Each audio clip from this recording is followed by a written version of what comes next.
আরেক দুস্থ আছিল ছাত্র বয়সেতে বক্তৃতায় খুব এক্সপার্ট আছিল। তো এক মসজিদের ভিতরে তে ইমাম হইছে পরে তে আমারে কয়, দোস্ত তুই যে একটা সুন্দর মসজিদ করতে চাস, আমি যেই মসজিদে চাকরি করি মসজিদটা খুব সুন্দর, চাইলে আইস। তা আমি এক শুক্রবারে গেছি পরে গিয়া দেখি সুন্দর, আসলেও সুন্দর মসজিদ। তে হইল ইমাম গিয়া দেখলাম আমাদের দেশে জমার আগে হুজুররা বাংলা আলোচনা করে না, কি করে না, গিয়ে দিতে আর আলোচনা করে না, খুতবা দিয়ে নামাজ পড়া লাইছে।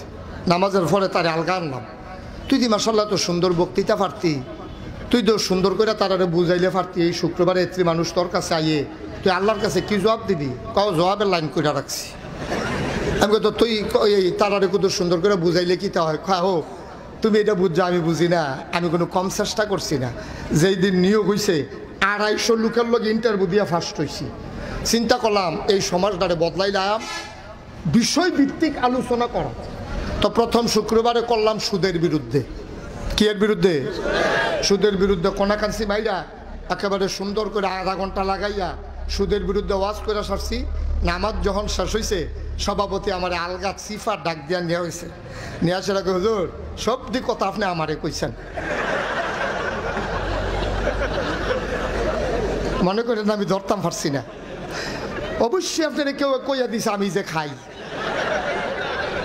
আর নইলে আপনার নতুন মানুষ, আপনি কোনো জানান না কথা রাখেন। হ্যাঁ অবশ্যই কারা কইয়া দিছে নামটা কোন হুজুর হারামও না। কেউ আমার কাছে কইছে না ভাই আমি নিয়ত করছি বিষয়ভিত্তিক, সুদরা যেহেতু জঘন্য গোনা আমি এটা দিয়া শুরু করছি, এটা আপনি এটা দিয়া আপনি আমার ফাইল কয়বার চাইছেন মরে আমি দেখছি না, আপনি পুরা টার্গেট, আপনি আমার টার্গেট করে কথাটি কইছে, আপনি যা শুরু করছেন আপনি। তো আমার দুস্থ আমার কয়, আমি বুঝ জ্বালাইছি যে এখনো সুদের বিরুদ্ধে আর ওয়াজ করন, যদি সুদের বিরুদ্ধে ওয়াজ চলে চাকরি আর। তো ছাড়লাম সভাপতির ডরে সুদের বিরুদ্ধে ওয়াজ ছাড়লাম। পরের শুক্রবারে চিন্তা করলাম সভাপতি যখন সুদের ব্যাপারে কথা বলে সেতে, আচ্ছা যা ঘুষের বিরুদ্ধে কই। পরের শুক্রবারে কইলাম কোনাকান্সি মাইরা ঘুষের বিরুদ্ধে কইয়া সারছি। পরে এই নামাজও শেষ হয়েছে, দোয়া শেষ হয়েছে, আমি রুমো বইয়া ভাত খাইতে আছি, সেক্রেটারি ঢুকছে রুমো। সেক্রেটারি ঢুকে সেটা কয়, কি হুজুর ইয়া আমি যে সরকারি চাকরি করি এটা আপনারা কইছে কারা? তো বিলেটা তো আমি আগে জানি, আপনি সরকারি চাকরি করেন এটা কইব কারা? কয় আপনি এই ওয়াজ শিখছেন কেন? আপনি কই শিখছেন এই ওয়াজ? একদিন আপনার সভাপতিরে লইয়া ছুটেন, আপনি ধরছেন আমারে, আপনার ধরেন কি আমি কি আপনার কিছু কইছি? কয় না আপনি অবশ্যই জানেন আমি যে খাই, এটা বুঝছে তো আপনি আমারে ধরছেন, মনে করেন কিছু বুঝি না চাকরি। তা কয় সেক্রেটারির ডরে ঘুষের বিরুদ্ধে ওয়াজ করলাম। পরের শুক্রবারে ওয়াজ করলাম মদের বিরুদ্ধে ওয়াজ করে সারছি। পরে ক্যাশিয়ার সব আইয়া কয়, বেতন মানুষের তে নিয়েন,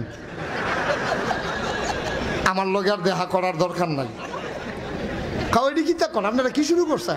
কাউ শুরু কি দেখছে? শুরুটার পাইবেন হনে না, 2 মাস বেতন বন্ধ করে দিলে দেখবেন ওয়াজ দেখবেন ঘর লইয়া লাইব দেখবেন। এটা আমরা বুঝি এটা। হ্যাঁ আপনি আমি কি সবসময় খাই নিমাই দেবে না খায়? আপনি এই কথা করতেন গেছেন কিন্তু না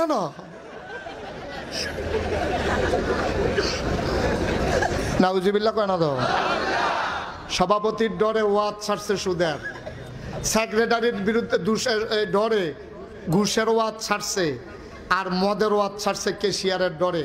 তো আমি কি আর বিষয় নাই তুই অন্যতন লইয়া কথা কইতে পারস না? কই যে এইটা কই কেউ এরে না কেউ এরে লইয়া ছুড়ে। এর লাগিয়া চিন্তা করছি আর ওয়াজ লাগতো না, যা ফোতানের আরবিতে ফোতাই লাই, ধরতেও পারে না।